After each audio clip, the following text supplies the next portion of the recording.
Welcome to Turn the Page, the official podcast of the Syosset Public Library.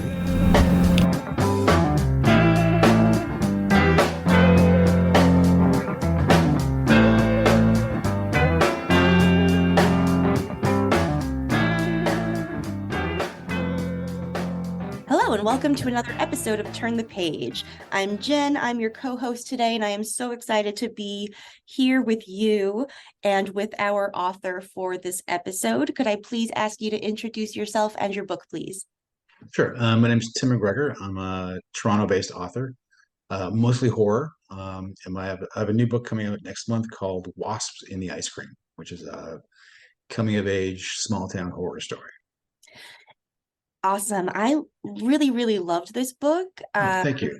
You're welcome. You're so welcome. It was really a pleasure to read, even as it was horror. And but before we get into the book itself, I'm wondering if you could talk a little bit about what drew you to horror. Were there like foundational texts or films that drew you to the genre? And how is writing in that genre as opposed to like other maybe genres and avenues you've worked in? Right. I don't remember how I got into horror. I think it happened very young, probably with like comic books or watching something as simple as Scooby-Doo on TV. I've always been drawn to like monsters, and that just kind of carried with me through my life. I just always read, or I read other things too, of course, but the horror has just always been a constant in my life. And I don't know. I do remember I came from a very Catholic family, where like I had an aunt who was a nun and stuff. And I remember a couple times when I was younger, a few of them taking me aside saying, "Why are you interested in this stuff?" I guess they were worried about me, like, typical stuff. Um, but yeah, I can't explain it. It's just kind of drawn to the dark side, like so many people are. But yeah, and I've written in other genres, like I've written a few thrillers and stuff like that.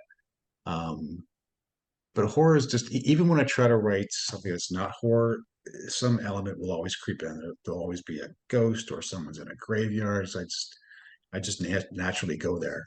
So That's really great to me, and I really love that horror can kind of be like not just a genre but like a mode that you write in, kind of, that you could bring right. to other genres even. That's like a cool way to think about it.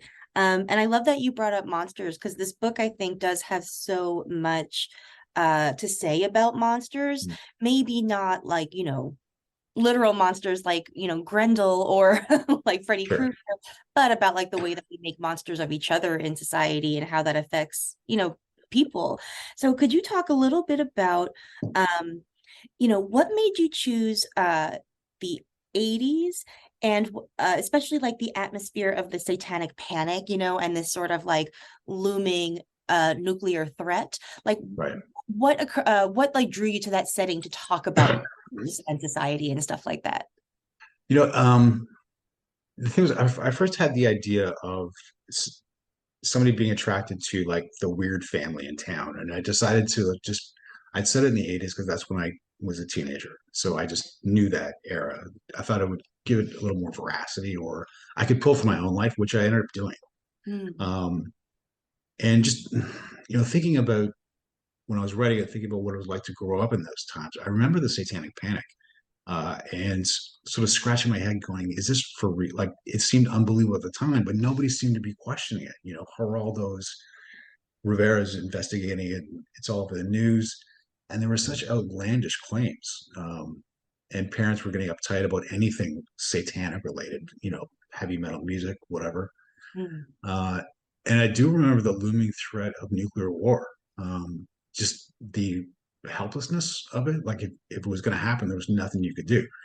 And there's a part in the book where George, the weird sister, talks about her aunt who has built a bomb shelter.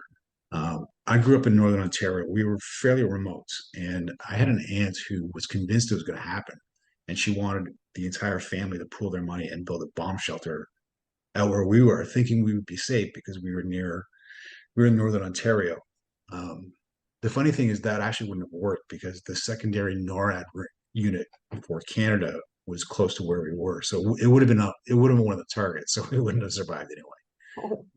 But I just remember that looming fear and the helplessness of it. Like there's nothing you could do. The missiles could be flying as we speak, and we'd be sitting there listening to Nina Hagen's 99 Luft Balloons, which was her song about nuclear war. Gosh, yeah, that's so interesting. And it really, the fact that you deal with a lot of that context, I think gives a lot of nuance to like what could otherwise be read as like, rebellious teen Right. behavior, like teen cruelty, teen meanness, like Right. once you really consider like the atmosphere that these kids were growing up in, like it totally makes sense that they would be acting out and having like dismal thoughts about the world and their place in it, and like that's a very relatable mindset, I think. Sure, like adolescence is a tough time, just on its own. You throw on it, and I don't mean to be one of those older guys who's saying, "Oh, when I was young, I had it so rough." You know, because kids today have a totally different set of pressures on them. But existential dread doesn't help. When you're trying to figure out yourself, or like Mark, the main character in the book, he's slowly coming to the realization that his friends aren't very nice people and they don't really have anything in common anymore. But they've been friends since they were 12, so he just kind of goes along with it Mhm. until it kind of bites him in the ass. But Yeah, absolutely. And that is, I think, very telling too, because let's see, how do I put it? Um, you know, the teen phase is so hard, as you say, and the fact that like you are struggling so much against like yourself and the way that your body is changing and like people not understanding you, and then to be struggling with all that with the knowledge that like it might just all end someday because like one day somebody might press the nuclear button is like, right. yeah, like nihilism kind of makes sense like when that is like what you're going through. um Yeah. could you talk a little bit about the friend dynamics too, because I was very interested in that aspect of it, because a lot of times when people write stories about childhood, especially in the past, like it's very nostalgic and like rosy tinted, like, and it really valorizes early friendships, and like they're not Right. always Right. really worth celebrating, and you don't see a lot of stuff that talks about like friendships ending and people growing out of them. Can you talk about that a little bit? Right. I think what I wanted to like, I've we've seen those kind of stories. I was more interested in like thinking back to some of my friendships, and going along with what the crowd was doing, or the popular sentiment, or thinking about kids who were bullied and what my part in that may have been as a teen. So I was more interested in that because it just seems a bit, for me, it seemed realer. Mhm. Realer, that's not a word, but more authentic. Um, and just try to untangle that knot. Plus, also I knew the plot would be he's going to fall in love with this girl who everybody hates, and the pressure to conform, fit in, go with the status quo of your friends can be really toxic. And I don't know. I just naturally wanted to sort of untangle that if I could, in a dramatic sense. So Yeah. Yeah, I think that it's so well handled, and it is, especially when you compare to the relationship that he is developing with George, who is this, outsider, and she's part of the family that is ostracized by the town that they live in. And it really made me think about the way that people like either perform or don't perform in relationships, because he has to pretend to be somebody he's not with his old friends, and now he's yeah, meeting somebody who kind of lets him be okay with who he is. Um, can we talk a little bit about George and kind of where she came sure. from? And because she's so interesting, like she's really deeply complex, and obviously is like traumatized by what she's been through. But she's also like a prickly character, and she's like really angry, and there's a lot of like rage there. Can you talk a little bit about her? Sure. The main inspiration for George was actually her name is Maricat, the narrator from "We Have Always Lived in the Castle" by Shirley Jackson, which is Mhm. one of my favorite books. Probably the voice in that is just extraordinary. And Maricat is this strange, prickly character who's performing all these weird magic tricks, or not magic tricks, but she's performing sort of folk magic. And I was so blown away by that book. I kind of wanted to someone emulate that with George. Uh, but it was also, given how confining her family is, and we don't really see how bad, like what's really going on, whether her parents are abusive, but how abusive we don't know, or for sure. But it just that coupled with being the ostracized family in town, I would just imagine a lot of anger. Like, teenagers have a lot of anger in them anyway, like for whatever, like hormonal or their situations. Added to that, I figured she would be just a volcano set to go off, and wanted to go off on Mark, but at the same time, he becomes the only friend she's ever had. So yeah, I don't know. She was just like a weird character that I kind of really empathized with in a way. Not that I was ever a teenage girl, but I remember um, friends, girls who were friends, and their frustrations at sort of their own situations at home. Sometimes, not great situations, but uh, being unable to do anything about it and having nowhere to really vent it except your friends or the people closest to you, which is unfortunate, but sometimes it is. But when you see there's no way out, so Yeah, she is very isolated, and she, her kind of her struggle with how much to let Mark see her, is really right, interesting. And it's, obviously he's kind of experiencing the same struggle too, of like how much does he let down his barriers and let her see. I would love to talk more about the magic, because one of the most insightful things that I thought was in this book was how there's a point at which Mark watches her doing her rituals and filling witch bottles, and he kind of compares it mentally to his own like obsessive compulsive behaviors that he developed in the wake of his mother's death. And I just right. thought that that was such a super interesting comparison to make. And what were you thinking about the role that ritual plays in our lives, and maybe even the role that it plays in horror. Right, right. Um, I was kind of thinking about, like, I've always loved stuff about witchcraft and folk horror.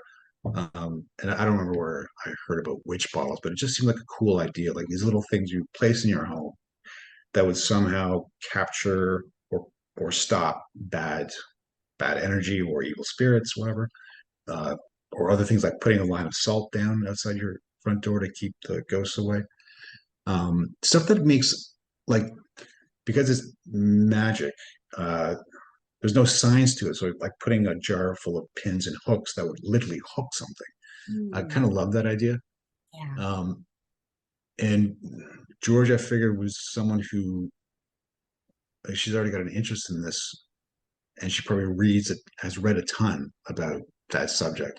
Um, and again, when I was writing, like thinking back to my own childhood, I used to do weird things that I kind of felt compelled to do, and I saw also happen with my oldest kid. She had at one point she had sort of an anxiety issue, and she was like tapping, and seeing the correlation between trying to perform a spell of some kind that would emanate your will or manifest what you want, and the same thing with a weird, almost like a tick that you're not conscious of.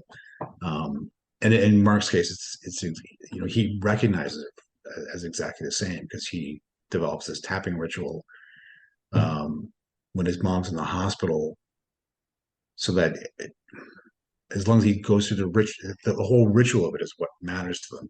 That cements the magic, ensures the outcome and he stops it when he realizes it did, like, it ultimately doesn't, because she does die even though he did everything right. So he kind of gave up that aspect, where George is still very much into performing folk magic, and like to the point in the book where she's convinced that the reason that she and her sisters were attacked is because the witch bottle she put down had been spoiled.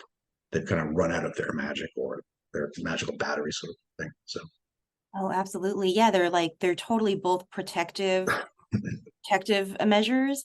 And like it occurred to me while you were talking that, oftentimes we talk about like OCD, we talk about like magical thinking, and there is Yeah. like a type of a like both magic and OCD kind of operates by this like if I do X, like Y will happen or Y will not happen, and that's a very, very interesting insight, I think. Um, yeah, I am also very curious about like another part of that phase of your life. I thought it portrayed very well, which is like how like when you're a teen especially, it could be really like powerful to connect through like media and like Mm. books you share and the conversations that you have about like movies that you've seen or ones that like you recommend to people or that they recommend to you.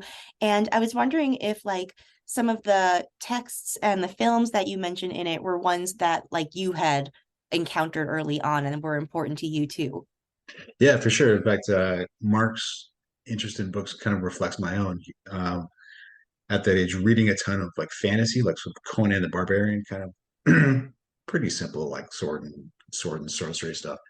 And then moving on to something more interesting like Elric of Melniboné, which was a strange fantasy series about a doomed character that I just loved. Um, I think, we all kind of relate to each other in terms of stories. We're just natural storytelling, story consuming creatures. Um, and with George and Mark, that's one way that they kind of bond and understand each other. You can't talk about the thing that's really bothering you because you may not even be able to identify it, but you can talk about a book or a movie you saw that may have addressed the same thing. Um, or in there's a scene where the Mark and his friends are watching The Thing, which is the classic John Carpenter alien movie. And Mark himself is feeling like the alien imposter in the room. Because that my favorite scene in The Thing is that I don't know if you've seen the movie, but there's the interrogation scene where they've got all the guys lined up and Kurt Russell's testing their blood to see who's the actual alien. And it's a nail biter of a scene, but it's so engrossing. Mm. I don't know. That was the kind of stuff I just lived and breathed at that age. Well, I still kind of do actually. Well, who am I trying to kid? But Yeah, like so first off, The Thing is like my favorite horror movie ever. It's just like it's phenomenal. And I loved like revisiting that scene, especially like in the context of, this novel, because like usually when you think about that scene, like you identify with the people who are like not yeah, the alien. And the fear is like, oh, like one of your friends is gonna be the alien, and then you're gonna have to like, run away or kill him or do whatever. But like to actually imagine that like seen from the point of view of like somebody who does feel like the alien or the outsider and who is like afraid of getting caught out, like that's sort of like imposter syndrome in your own life, yeah, yeah. like especially when you're a teen and you don't know yourself, like you don't know who you are supposed to be, so you're pretending at like some vague idea of of something. Completely. And that was one of the things when I was writing the book, like thinking back to my own experience was, the term imposter syndrome didn't exist back then, but that's exactly what I remember feeling, and I think a lot of people were the weird pressure to fit in and be liked uh, was kind of everything. Like the fear of being cast out and being exiled among your peer group was like the worst thing. Um, and like, yeah, having something to filter that through, like, a great sci-fi horror movie like The Thing was kind of, it just kind of worked. And I was lucky to be able to find that transition. But Yeah, I really love that moment.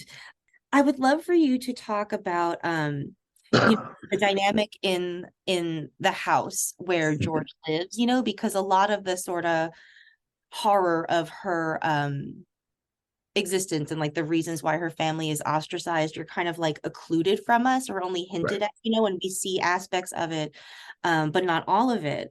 And I was wondering kind of like when you are like writing around something like that, and revealing parts of it as opposed to like all of it, is there a fuller, more complex image in your head that you are writing around, or does it exist for you like in the bits that appear on page? Did that make any sense? No, that makes complete sense because in one instance, I would have written out the complete history of that family and figured out all the dynamics so I would know what color the couch is, like to that kind of degree.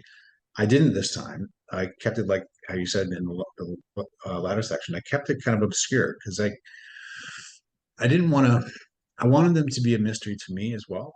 It's kind of like how a ghost story works. If you suggest the ghost, it's scary. If you see the ghost, it's suddenly not so scary. Or if the answers are given to you, it's not as compelling as being left with some kind of mystery as like what is going on and why are these people acting this way. We get glimpses of what the parents are like, of the family dynamic. But at its root, it's really just a grieving family that's turned kind of toxic, uh, and doesn't matter which way how that manifests. It's still the same thing. You've got two adults who are not doing well and treating their kids poorly. In this case, the parents have become ultra um, protective to the point where they're damaging their own kids, but of course they don't see it that way. So at the end of the day, it's just one more abusive family that's kind of left on their own. I I always imagine them as being completely alone. There's no outside family of theirs who's around to help them. They're just kind of trapped in their own little castle, and they pulled up the drawbridge and like want nothing to do with anybody else. And the adverse effects that has on three daughters who are living there. Plus the fact that one of the daughters is dead, and they're all individually dealing with that and or not dealing with it in a way. So it's one heady kind of stew.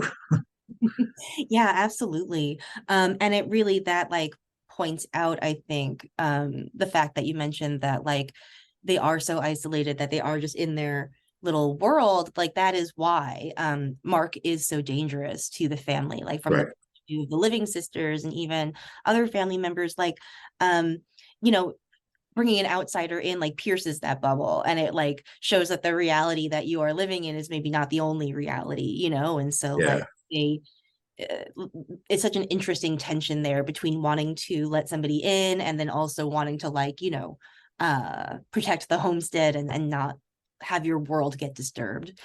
Yeah, for sure, for sure. There was also like some of my own kind of history bleeding into that. Not to get too personal, but my dad was an alcoholic for years, and I remember the like just never bringing anybody home after it got to a certain point. It was kind of like it was something you kind of hid. It was a shameful thing, even though I'm sure half my friends probably were dealing with the same thing.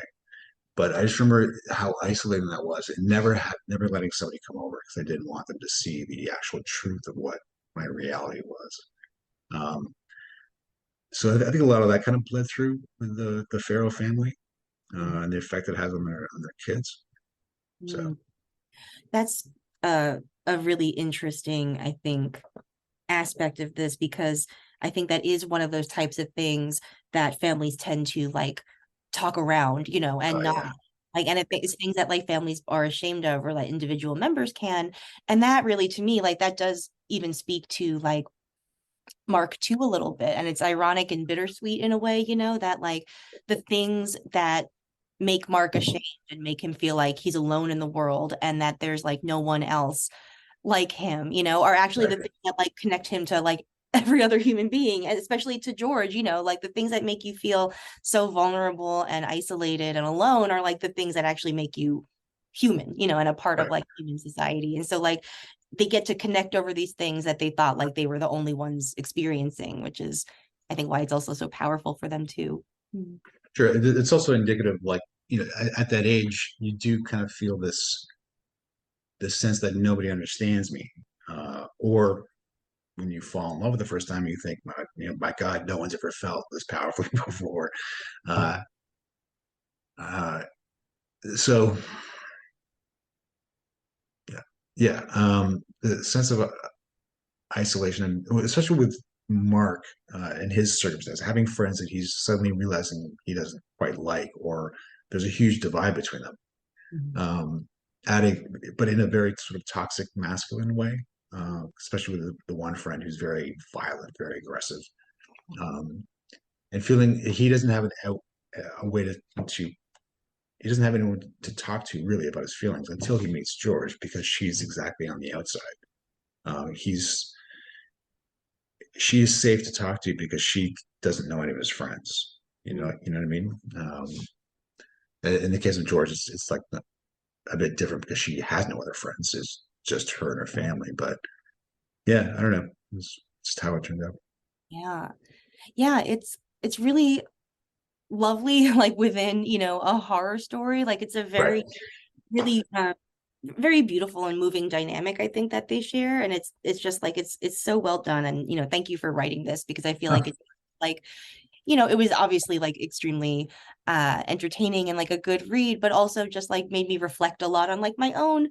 childhood and like growing up, and what you're going through in those years. Do you think that like this kind of mode of horror is something that you'll return to? Like, is there anything that you're working on next that you could talk about, or like what's in the future for you writing wise? Um, I don't know if I'll go back to coming of age. As much fun as it was to write, I don't know if I want to go back to that thing. Um, I've got a couple books that I'm trying to shop around now. One is actually a about the Bride of Frankenstein, so it's kind of a historical gothic horror kind of thing. Ooh. Um, yeah, and the other one is a I don't even know if it's horror. It's like a thriller that's set in Berlin as the city falls to the Russians during World War II. So yeah, I'm kind of all over the place.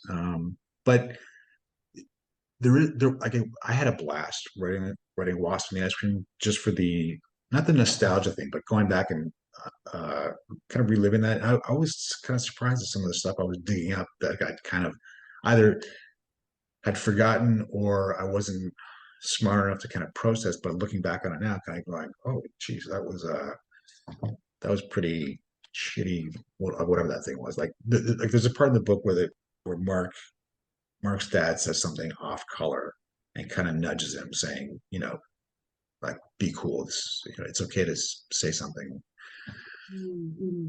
awful, but implicating him in it.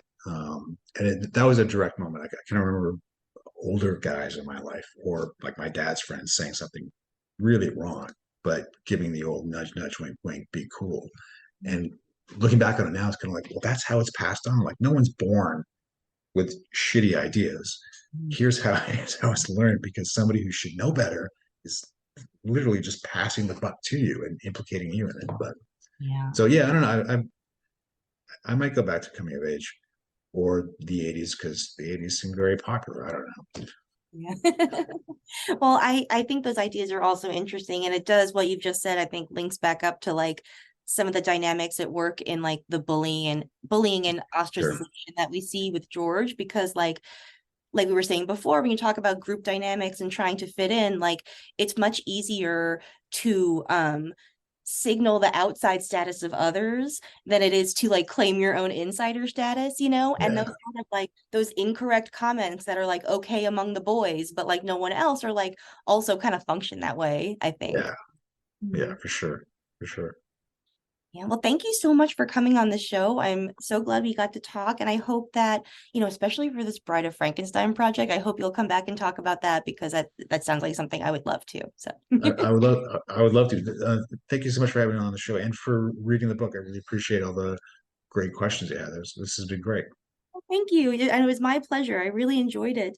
Okay, listeners, you can pick up Wasps in the Ice Cream at a independent bookstore or library near you as of the day that you hear this episode. I highly suggest that you do. Thank you for listening, and it is now time to close this chapter.